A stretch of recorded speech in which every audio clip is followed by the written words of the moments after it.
Bronquitis aguda no complicada es diferente a aquella bronquitis o exacerbación bronquial que se debe a enfisema o bronquitis crónica.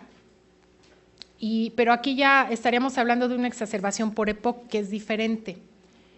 Y diferente también cuando hay una comorbilidad como enfermedad cardiovascular o inmunosupresión. O sea, es un paciente que no tiene prácticamente comorbilidad, pero que tiene un cuadro como el que vimos precisamente hace rato.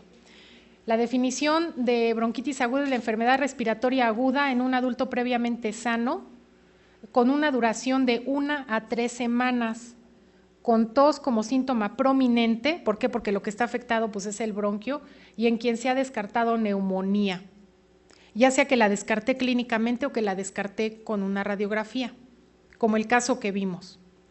La fisiopatología de la bronquitis aguda: hay una correlación estrecha entre el sitio anatómico y el síntoma prominente de la enfermedad. Lo que está afectado es el epitelio bronquial, es donde está la enfermedad, y por eso el síntoma prominente es la tos. O sea, esa congruencia tan estrecha entre el sitio de afección y el síntoma es muy alta. Hay tos de inicio agudo o subagudo con o sin expectoración y duración de menos de 3 semanas. De más de 3 semanas ya no es una bronquitis aguda y ya se convierte ya en algo crónico, y tienen que pensar en otros diagnósticos diferenciales, que ahorita los vamos a ver. Frecuentemente se acompaña de otros síntomas respiratorios y generales, y hay que distinguirla de la tos crónica o persistente, que sería entonces de más de ¿cuánto? De más de 3 semanas, ¿de acuerdo? Entonces, ¿cuál es la tos crónico persistente? La que tenemos que distinguirla pues de la bronquitis aguda. Duración de más de 3 semanas, y en este caso tenemos que considerar sinusitis, asma o reflujo gastroesofágico.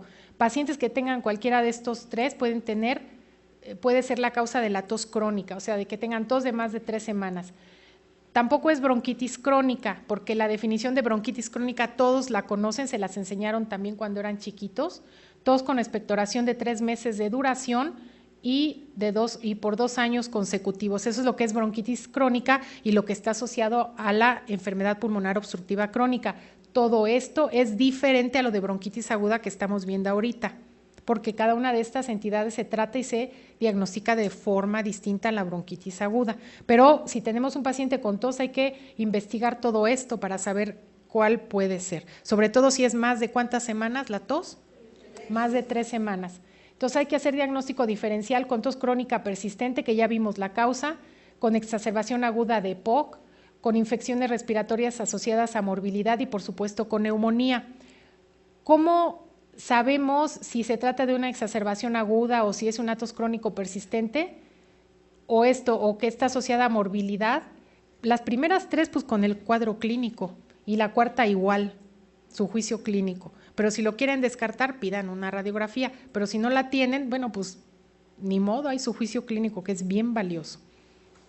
¿Cuál es la etiología de la bronquitis aguda? Ya se las puse, es la misma que les puse ahorita en el caso.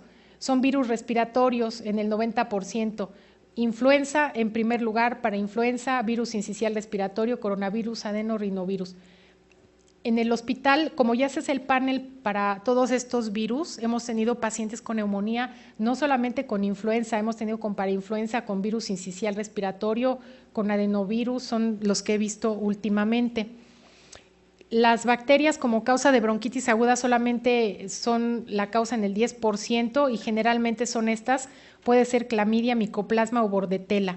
En muchos de estos casos no, bueno, como en esto lo que suele suceder, no se identifica a la gente, primero porque no se busca, y segundo porque aunque se busque pues va a ser difícil que lo identifiquemos. ¿Y por qué?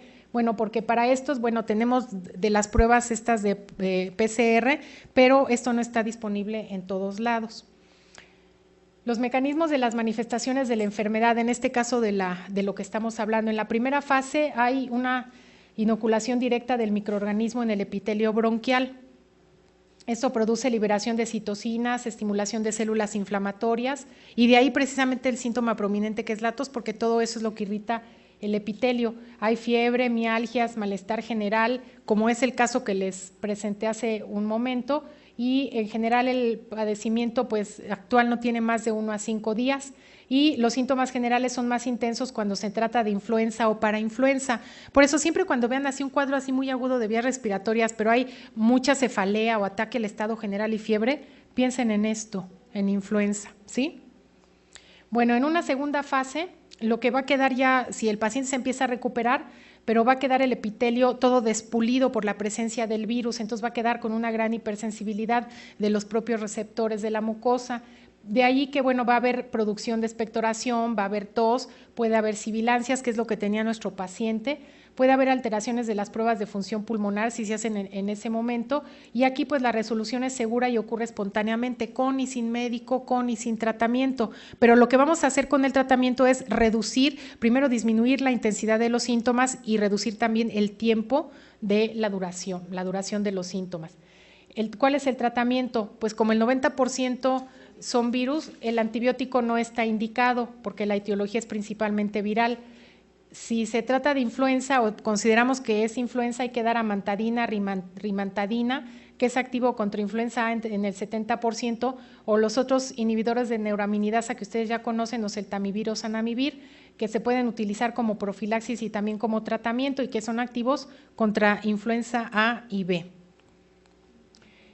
Idealmente hay que iniciar el tratamiento dentro de las primeras 48 horas de que inició el padecimiento actual, por lo tanto hay que hacer un diagnóstico rápido. A veces tardan los pacientes, hay estudios, un estudio, bueno, salieron dos, pero derivados precisamente de pacientes de aquí de México, estudio en colaboración que se hizo con japoneses, en donde se vio que los factores de riesgo asociados a mortalidad fue el retraso en el tratamiento, en la indicación del tratamiento antiviral cuando fue pues la pandemia esta de neumonía por influenza.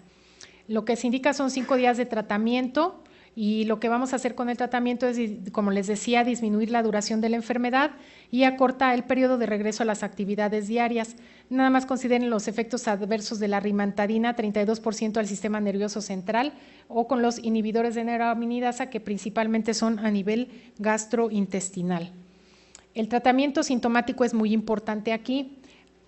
Como si tienen, o sea, esa gran afección al epitelio bronquial, pues hay que dar broncodilatadores, básicamente agonistas beta 2, pero por vía inhalada, disminuyen la duración de la tos en pacientes con sibilancias y alteraciones en las pruebas de función respiratoria, muestran mayor beneficio. Los inhibidores de la tos han demostrado efectos modestos sobre la duración de la tos, la gravedad y la duración de la enfermedad no pues realmente no tiene gran participación en esto y por lo tanto en general no son recomendables los inhibidores de la tos, ¿de acuerdo? Ni los expectorantes tampoco. Entonces, tos de inicio agudo de menos de 3 semanas de duración con o sin expectoración.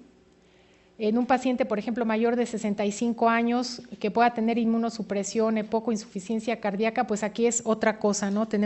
Es una exacerbación de EPOC o puede tener algún otro problema, lo tenemos que evaluar, por supuesto, con una radiografía de tórax, pero descartar estas posibilidades. Bueno, si las tiene, no se trata de bronquitis aguda. Si el paciente no tiene estas características, vemos que tiene signos vitales anormales y que probablemente, bueno, si sí los tiene y probablemente sea influenza, si decimos que no sea influenza, considerar, o sí también, igual considerar la radiografía de tórax y descartar neumonía. Si esta está positiva, pues hay que tratar la neumonía.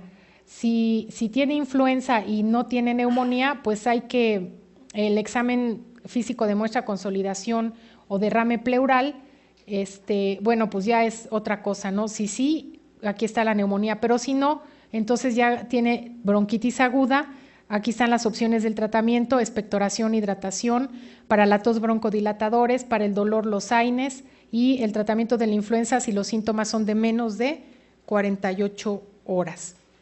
Y bueno, esta es la misma que ya les enseñé para lo de neumonía, y aquí está otro ejemplo. Caso clínico 1, que creo que, no sé si es el mismo que ya les puse. No, son los mismos, es que ya es lo mismo. Este es el mismo y fueron 2. Ya son los mismos exactamente.